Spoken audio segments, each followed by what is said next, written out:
welcome to another episode of Haunted HTX Podcast.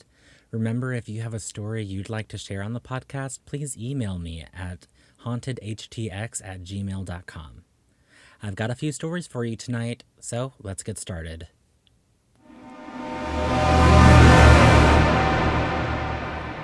This story comes from Janice. When I was younger, 12 or 13, I had my first experience with the paranormal in what I could only describe as sleep paralysis. Over the years, I have seen and heard the strangest things, but the one that really caught me off guard was recently when I was trying to unload at my newly acquired storage unit. I was supposed to have help as a lot of these items were extremely heavy. Vintage speakers, a motorcycle, heavy-duty kitchen items, just a few items that I not only cannot lift, but I cannot even drag because any damage would completely destroy their value. The 3 people that were supposed to help me were only there for 20 to 30 minutes, and then left after making up an array of lousy excuses, leaving me to fend for myself. I was doing the best I could, but I kept hearing the strangest things. 2 units down from mine, I kept hearing a rocking chair. It was always incredibly sporadic, and at times it had no real rhythm to it. It didn't matter what I was doing or what sounds were going on, it would always just start very randomly and usually go for 1 to 5 minutes and then stop abruptly. Having not paid attention to the time, I thought I was making great progress until I finally looked at my phone and saw that it had been 4 hours and I still had half a truck to unload and a motorcycle. At that point, I decided that I was going to pack up whatever I could back into the truck and grudgingly force the motorcycle into the elevator down the hallway into my unit. Now, this is where the frustration comes from, because the gears were locked up, so the tires were locked. I had to force it forward in increment bursts just to get the wheels to move or roll an inch or 2 at a time. It took 30 minutes, but I finally got the motorcycle into the unit. At this point, the rocking chair I noticed had been going non-stop, but I didn't have time to focus on that as I had to go back downstairs on the elevator and finish loading up the truck. I got on the elevator and pushed the button and the doors closed. It started to move and then stopped. I was trapped in the elevator for at least an hour, and while I was stuck, I began to feel what could be best described as someone touching my hand, and then moved up my side, and then finally a finger brushing through my hair. I just sat down calmly on the cart that I had next to me and waited patiently. Finally, the elevator kicked back into service and the movement went for what felt like only a foot or 2 before it stopped again and the doors opened. Figuring that since I had to go back upstairs, I would just take the stairs and proceed to load the truck back up. But as I was taking the cart to push it back into the cart station, a voice very clearly in my ear said, "Hello, my name is Bob." It took me by surprise to the point I threw myself to the ground. I didn't scream or anything, but I don't like people that close to my space. I've never reacted well to it. Since I looked around and realized nobody was there, I stood up and said, "Hello," and then asked if he could not do that ever again. I immediately went upstairs and locked up the storage unit and left. Anytime I go back to the storage unit, I tell Bob hello and asks that he makes sure that if he's going to say hello or interact with me, to not be so subtle. Never heard the rocking chair again, and I'm okay with that. This story comes from Fearless Perception. Here's a story from when I was 7 or 8. My aunt had moved into a new house, and this house, well, it was home to at one point an old man. According to records, he had lost all that was important to him, so he hung himself in the house. Due to the full disclosure law, my aunt knew this, but she was not a believer in the paranormal, so she didn't say anything to anyone else. I had gone over one day to spend the night. I was originally intending to spend 3 nights there, but after this first night, well, my plans changed. It was around midnight when I was woken up by footsteps downstairs. My instinct was to wake up and call for my aunt, see if it was her that I was hearing, but I didn't get a response. Instead, I heard what sounded like someone open and shut a door, so I thought that maybe my cousin was home and she was whom I heard. I went back to sleep. I would wake up an hour later at 1 a.m. and there's the walking again. This time I'd call for my cousin, but again, no answer. So, bravely, I sat up and looked over the arm of the couch. I didn't see much, but I saw what looked like to be an older man walking up the stairs. I, being a young child at the time, didn't think much of it. He was wearing slacks and a plain shirt. I likened him to being my uncle, so I sat back on the couch. See, I didn't think of it then, but my uncle only wears flannel and jeans, so this was not my uncle.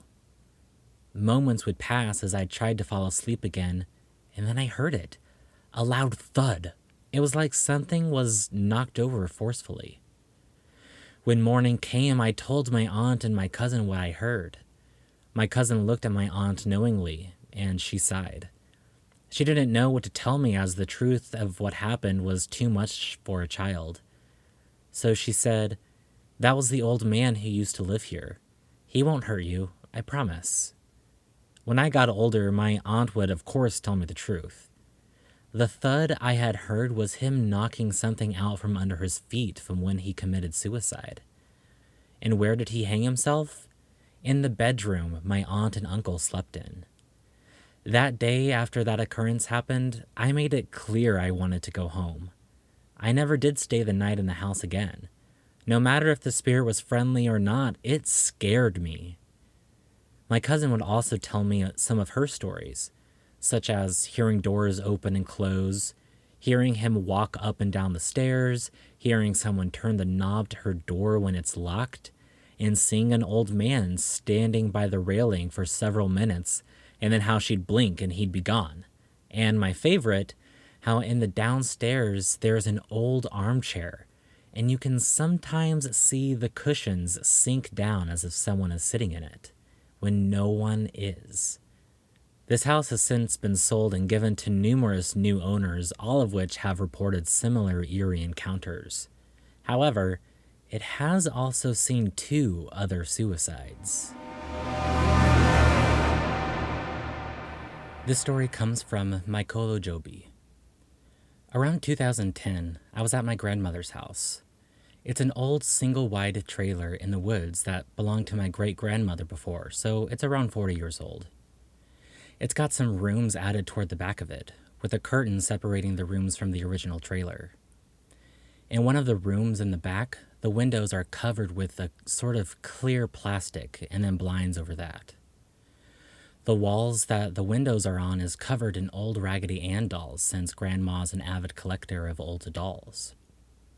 In the room is a bed that sits opposite the windows, which are toward the farther side of the trailer, and outside of the window is a pretty large clearing before the wood starts. That night I was laying in bed facing the window while everyone else was in the living room, which is the next room over. The blind on the window was open this night, and as I looked out, I saw a tall figure walk up to the window outside.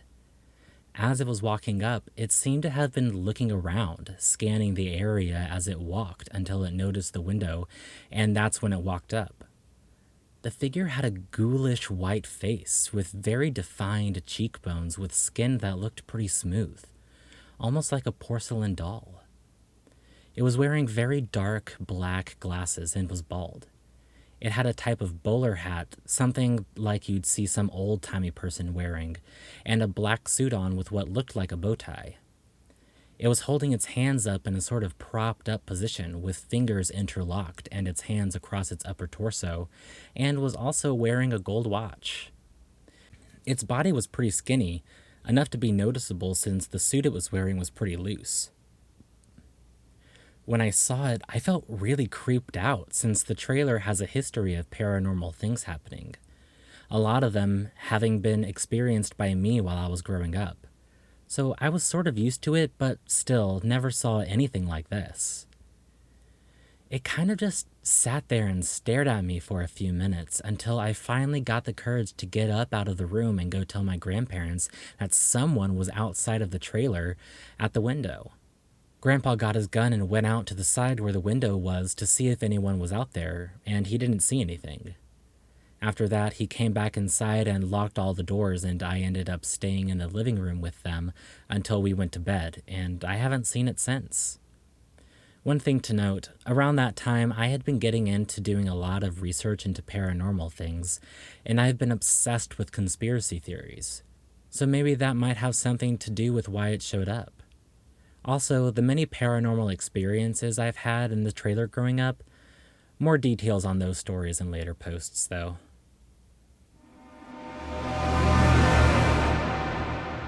This story comes from PDT FSU.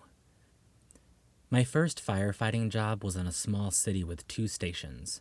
One was older, 1970s, we'll call Station 1, and the other was newer, 2004, Station 2. Career department with combined fire and EMS. At the time of the story, I was new and had only been on for maybe a year, 2 years as a firefighter EMT.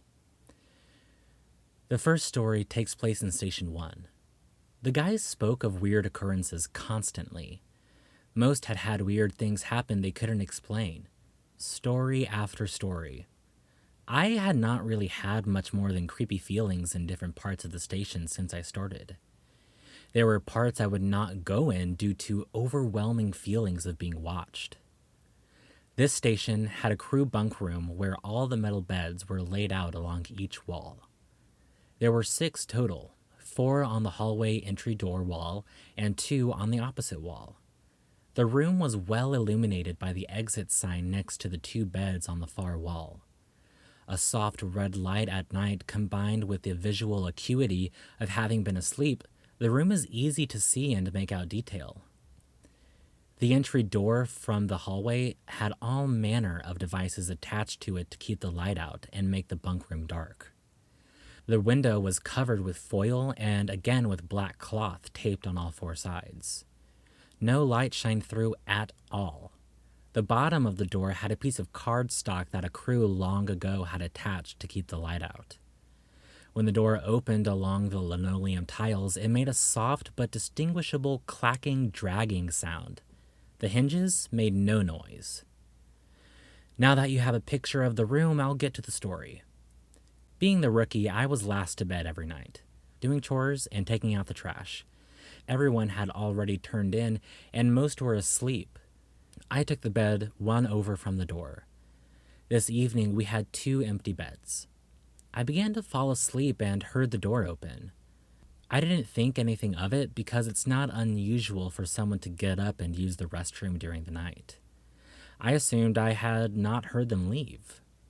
I peeked my eyes open and could clearly see the engineer and one of the ambulance crew asleep.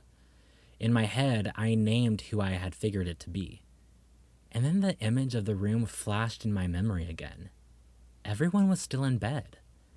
I opened my eyes again in time to see a dark figure walk past my bunk, the center of the room, turn toward the 2 beds, and disappear. I was certain at this point that was someone that shouldn't be here. I got up and looked, but both ambulance crew members were snoring. The engineer was snoring. Someone who had just come in wouldn't be asleep already. I checked the hallway and couldn't find anyone. I returned to my bed, and within a minute or 2, I heard the unmistakable sound of a pass alert in full alarm. That is a device on our air packs that makes a loud alarm when we stop moving for 30 seconds.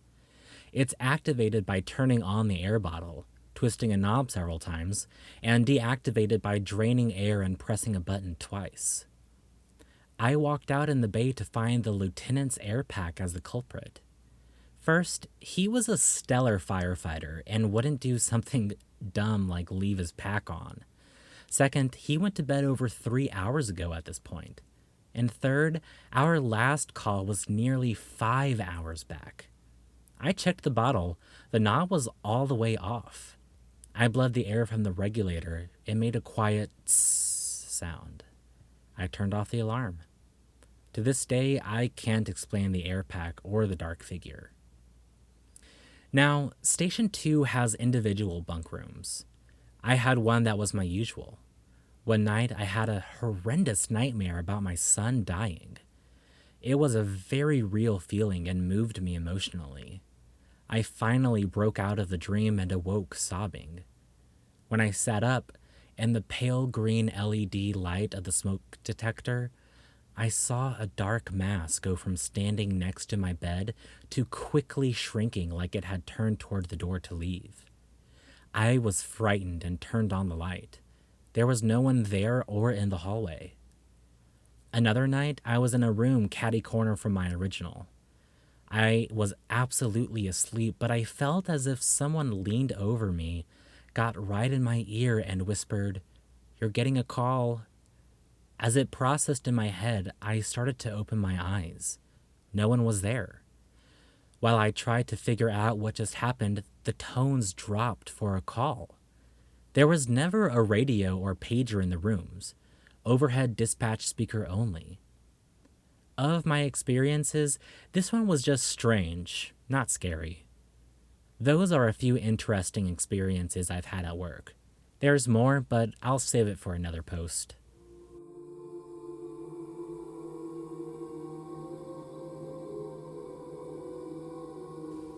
Thank you for listening to another episode of Haunted HTX Podcast. If you enjoyed this episode, please remember to follow so you don't miss the next one, and please leave a rating and a positive review wherever you can. If you have a story you'd like to share, please email me at hauntedhtx@gmail.com. I'd like to give a thanks to Janice, Fearless Perception, Mycolo Joby, and PDT for letting me read their stories tonight, and of course to Oscar for making the intro music. If you'd like to connect with us on social media, I'll have the links in the description below. And with that, y'all have a good night.